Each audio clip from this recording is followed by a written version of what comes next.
Salam jumpa lagi, sahabat semua. Bagi yang baru bergabung, saya ucapkan selamat datang di channel ini.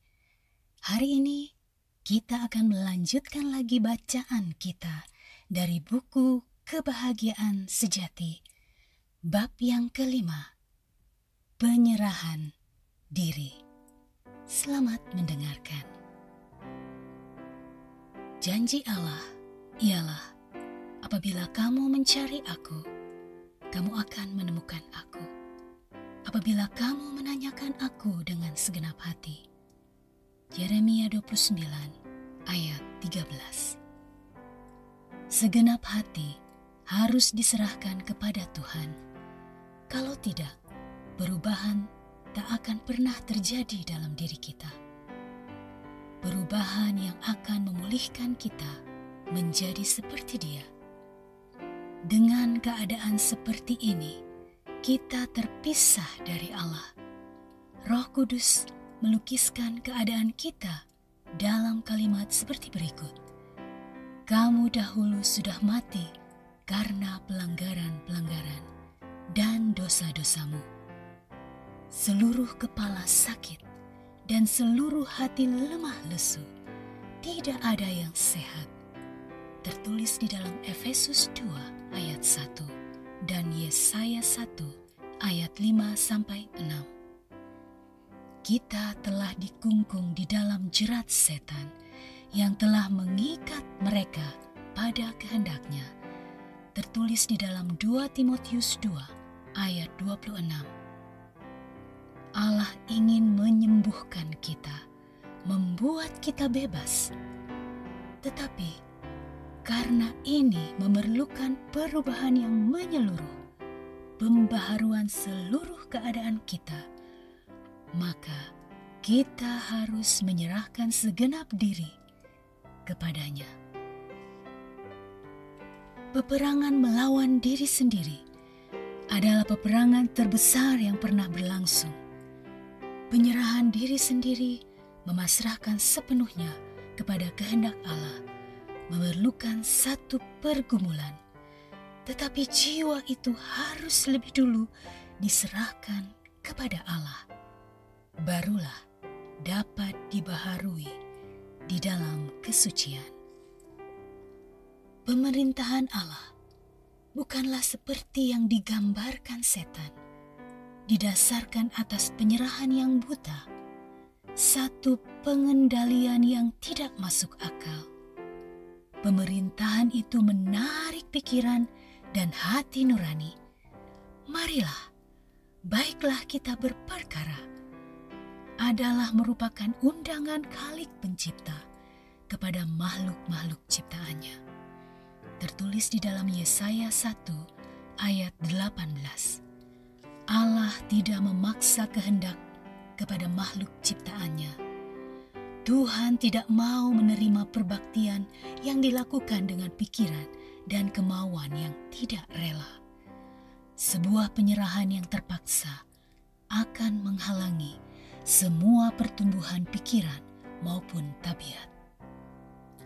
Penyerahan demikian hanyalah membuat seseorang seperti tidak mempunyai akal. Bukan demikian yang dimaksud Khalik Pencipta. Allah ingin supaya manusia, makhluk ciptaannya yang mulia itu, akan mencapai pertumbuhan tertinggi yang dapat dicapainya. Dia menaruh di depan kita puncak kemurahannya, kemana Ia ingin membawa kita melalui karunia-Nya. Dia mengundang kita supaya memasrahkan diri kita kepadanya, supaya Dia dapat mengerjakan kehendak-Nya di dalam kita. Terserah kepada kita memilih apakah mau dilepaskan dari rantai dosa dan mendapat bagian dalam kebebasan yang mulia dengan anak-anak Allah. Dalam menyerahkan diri kita kepada Allah, kita harus menanggalkan semua hal yang memisahkan kita daripadanya. Karena itu, Juru Selamat berkata, demikian pula lah tiap-tiap orang di antara kamu yang tidak melepaskan dirinya dari segala miliknya tidak dapat menjadi muridku. Tertulis di dalam Lukas 14 ayat 33. Apapun yang menjauhkan hati dari Tuhan harus disingkirkan. Banyak orang berilahkan mamon, tamak, dan ingin kekayaan adalah rantai emas yang mengikat mereka kepada setan. Kelompok lain berilahkan kemuliaan duniawi, hidup menyenangkan diri sendiri, serta bebas dari tanggung jawab adalah berhala bagi orang lain juga. Tetapi rantai yang memperbudak ini harus diputuskan. Kita tidak boleh setengah milik Allah dan setengahnya lagi milik dunia. Kita bukan anak-anak Allah, kecuali kita berserah diri sepenuhnya. Banyak orang yang mengaku menyembah Allah, padahal mereka bergantung atas usaha-usaha mereka sendiri untuk menurut hukumnya, untuk membentuk sebuah tabiat yang benar dan mendapatkan keselamatannya. Hati mereka tidak digerakkan oleh perasaan yang mendalam akan kasih Kristus, melainkan mereka berusaha membentuk tanggung jawab hidup Kristen sebagaimana diwajibkan Allah bagi mereka demi mendapat surga. Agama yang demikian tidak berguna. Apabila Kristus tinggal di dalam hati, maka jiwa akan dipenuhi kasih-Nya dengan hubungan yang menggembirakan hati, sehingga jiwa akan berpaut padanya. Dan dalam merenungkan Dia, diri sendiri haruslah dilupakan. Kasih kepada Kristus akan menjadi sumber pancaran perbuatan baik. Barang siapa merasakan kasih Allah, tidak akan menanyakan betapa kecilkah yang diberikan untuk memenuhi syarat-syarat tuntutan Allah. Mereka tidak akan meminta ukuran yang rendah, melainkan bertujuan menuju kesempurnaan sesuai dengan kehendak penebusnya. Dengan kerinduan yang sungguh, mereka memasrahkan semuanya dan menyatakan perhatian yang seimbang terhadap nilai benda yang mereka cari.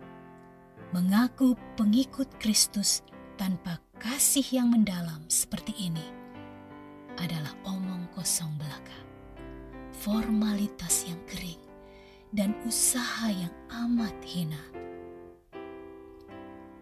Apakah Anda merasa penyerahan yang sepenuhnya kepada Kristus terlalu berat? Tanyalah kepada dirimu sendiri pertanyaan seperti berikut. Apakah yang telah diberikan Kristus kepadaku? Anak Allah itu telah memasrahkan semuanya, kasih, hidup, serta penderitaan untuk menebus kita. Dan sampai hatikah kita, makhluk yang hina dengan kasih yang demikian besar, menjauhkan hati daripadanya? Setiap saat dalam kehidupan kita turut ambil bagian dalam karunia berkat-berkat-Nya. Dan karena itulah kita masih betul-betul menyadari dalamnya kebodohan dan kesengsaraan dari tempat mana kita telah diselamatkan. Dapatkah kita memandang Dia yang telah ditikam karena dosa-dosa kita, tapi menghinakan kasih dan pengorbanannya yang begitu besar? Melihat Tuhan yang penuh kemuliaan itu merendahkan dirinya, patutkah kita bersungut karena kita dapat memasuki kehidupan itu melalui pergumulan dan merendahkan diri? Banyak orang yang berhati sombong bertanya, Apa perlunya saya bertobat dan merendahkan diri sebelum saya tahu dengan pasti bahwa Tuhan akan menerima saya? Saya mengarahkan Anda kepada Kristus.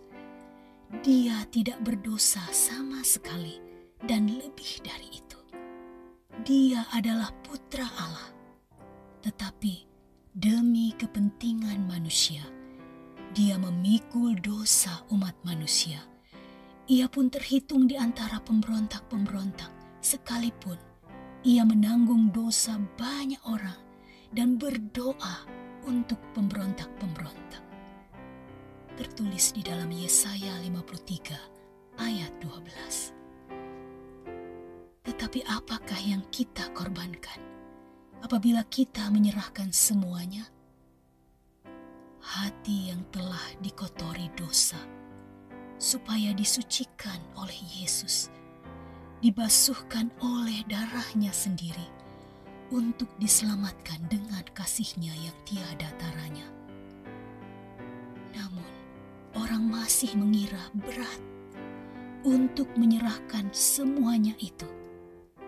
Saya merasa malu mendengar orang mengatakan demikian. Malu pula untuk menuliskannya. Allah tidak mengharuskan kita menyerahkan segala sesuatu yang terbaik disimpan bagi keperluan kita sendiri.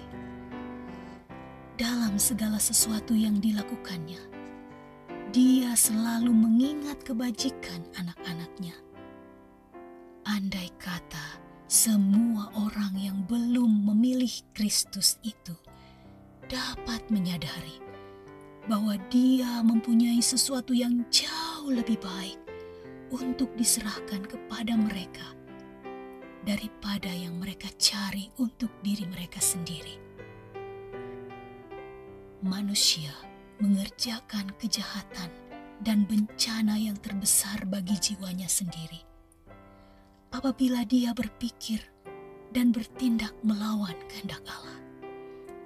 Tiada kegembiraan sejati yang didapat pada jalan yang dilarang oleh Dia, yang mengetahui apa yang terbaik dalam mengikhtiarkan kebajikan bagi makhluk ciptaannya. Jalan pelanggaran adalah jalan kesengsaraan dan kebinasaan.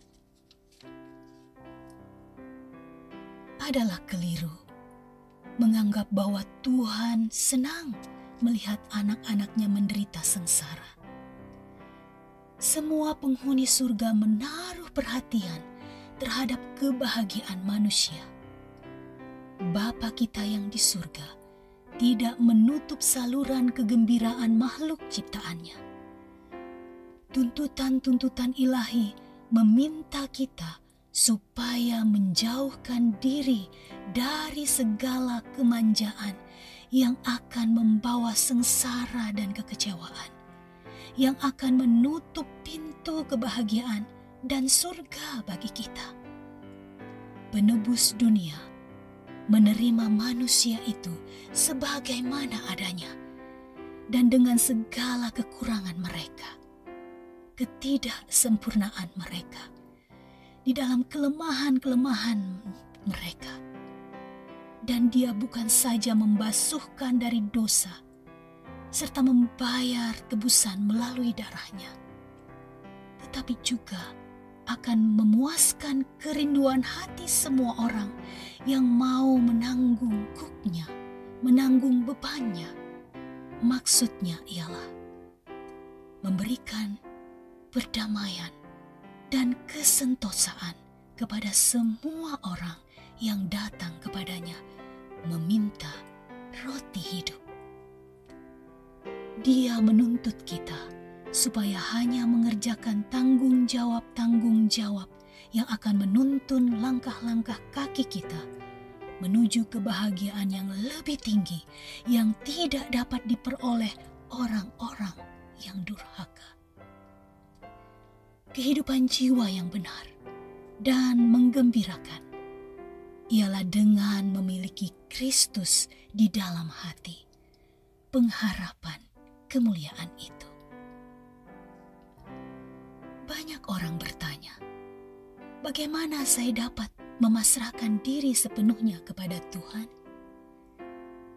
Anda ingin memasrahkan dirimu kepada Allah, tetapi Anda lemah dalam kekuatan moral, dikungkung kekhawatiran, serta dikendalikan oleh kebiasaan-kebiasaan hidupmu yang penuh dosa.